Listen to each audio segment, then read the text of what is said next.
सकारात्मक सोच को आओ सारे भारत में फैलाए, सकारात्मक ऊर्जा का आओ सब में संचार कराएं। नमस्ते, जय हिंद, जय भारत, वंदे मातरम। मैं ममता रानी आरजे सकारात्मक भारत सूचना केंद्र जमशेदपुर झारखंड से आप सभी का स्वागत करती हूँ। आज़ादी की अमृत गाथा राष्ट्र प्रथम भारत विश्व एक परिवार RJS TJAPS KVS के 51 वेबिनार में आज हम स्वतंत्र सेनानी तथा समाज सेवक गोकुल भाई दौलत राम भट्ट के जीवनी से परिचित होंगे तथा उन्हें श्रद्धांजलि अर्पित करेंगे। गोकुल भाई दौलत राम भट्ट जी का जन्म 19 फरवरी 1898 को राजस्थान के सिरोही जिले में हुआ था। उनकी नागरिकता भारतीय थी। गोकुल भाई भारत के प्रसिद्ध स्वतंत्र सेनानियों में से एक थे। इन्हें एक सच्चे समाज सेवक के रूप में भी जाना जाता था। गोकुल भाई भट्ट की प्रारंभिक शिक्षा तो मुंबई से प्रारंभ हुई थी। गोकुल भाई भट्ट अभी शिक्षा प्राप्त कर ही रहे थे कि तभी महात्मा गांधी द्वारा असहयोग आंदोलन आरंभ किया गया। ऐसे समय में गोकुल भाई ने अपनी पढ़ाई बीच में ही छोड़ दिए और समाज सेवा के कार्य में जुट गए। उनका लगभग 50 वर्ष की सेवा का जीवन बहुत घटनापूर्ण रहा। आरंभ में गोकुल भाई भट्ट मुंबई में ही समाज सेवा का कार्य करते रहे। बाद में अपने मूल स्थान सिरोही आकर लोगों को देसी रियासत के अंदर लोकतांत्रिक अधिकार दिलाने के संघर्ष में जुट गए। गोकुल भाई भट्ट को राजस्थान का गांधी भी कहा जाता है। उन्होंने जल संरक्षण पर काफ़ी बल दिया और इसके प्रति लोगों को जागरूक भी किए। 1939 में गोकुल भाई को प्रेरणा से ही लोग झंडे वाली टोपियां पहनने लगे। 1947 में जब सिरोही रियासत की प्रथम लोकप्रिय सरकार बनी तो उसके प्रधानमंत्री गोकुल भाई भट्ट बने थे। गोकुल भाई भट्ट 1948 में जयपुर कांग्रेस की स्वागत समिति में अध्यक्ष रहे थे तथा गोकुल भाई भट्ट की मृत्यु 6 अक्टूबर 1986 को हो गई। ऐसे वीर महापुरुष को RJS परिवार तथा हमारे तरफ से विनम्र श्रद्धांजलि। जय हिंद, जय भारत, वंदे मातरम।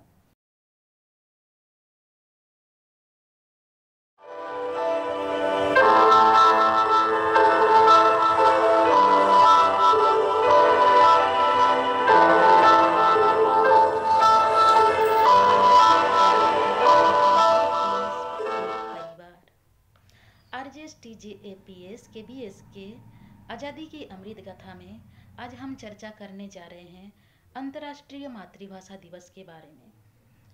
अंतर्राष्ट्रीय मातृभाषा दिवस प्रतिवर्ष 11 फरवरी को मनाया जाता है। मातृभाषा का अर्थ जन्म लेने के बाद मानव जो प्रथम भाषा सीखता है उसे हम मातृभाषा कहते हैं।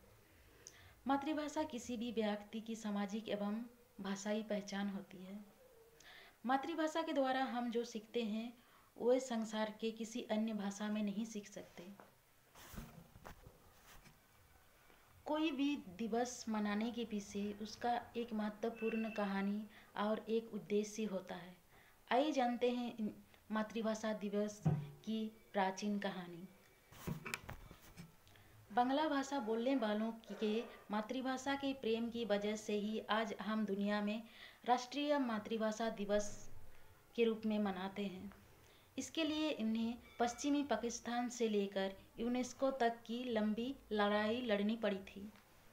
अपनी मांग मनवाने के लिए 4 छात्रों के साथ साथ 16 लोगों ने मातृभाषा दिवस के लिए अपने जान गंवा दिए थे।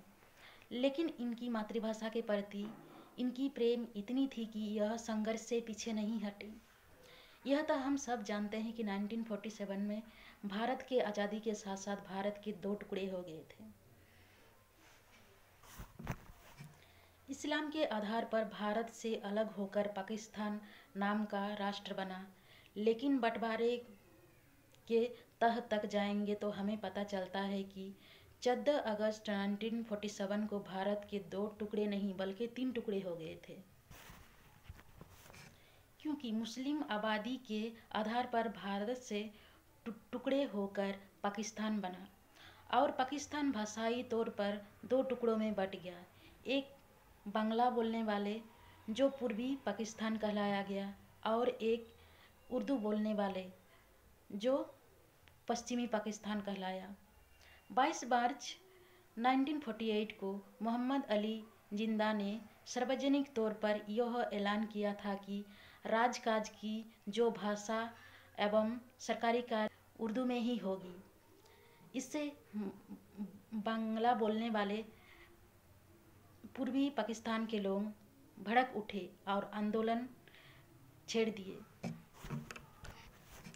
21 फरवरी 1952 को ढाका विश्वविद्यालय के छात्रों की विशाल रैली निकली कि एक योजना बनी जुलूस के रोकने के लिए पूरे विश्वविद्यालय को पुलिस प्रशासन से घेर दिया गया, लेकिन आंदोलनकारी भी कहाँ मानने वाले थे।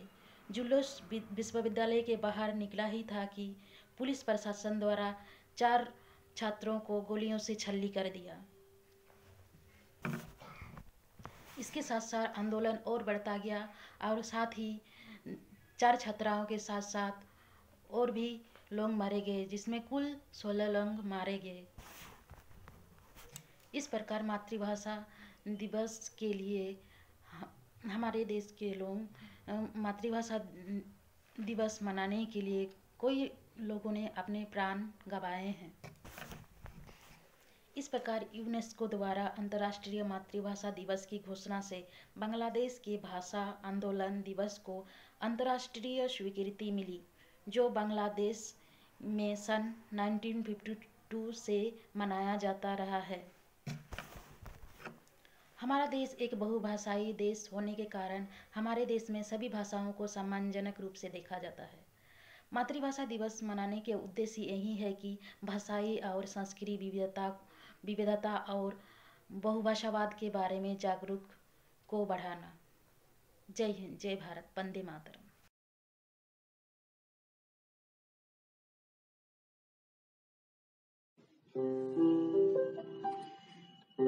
सकारात्मक सोच को आओ सारे भारत में फैलाए, सकारात्मक ऊर्जा का आओ सब में संचार कराए।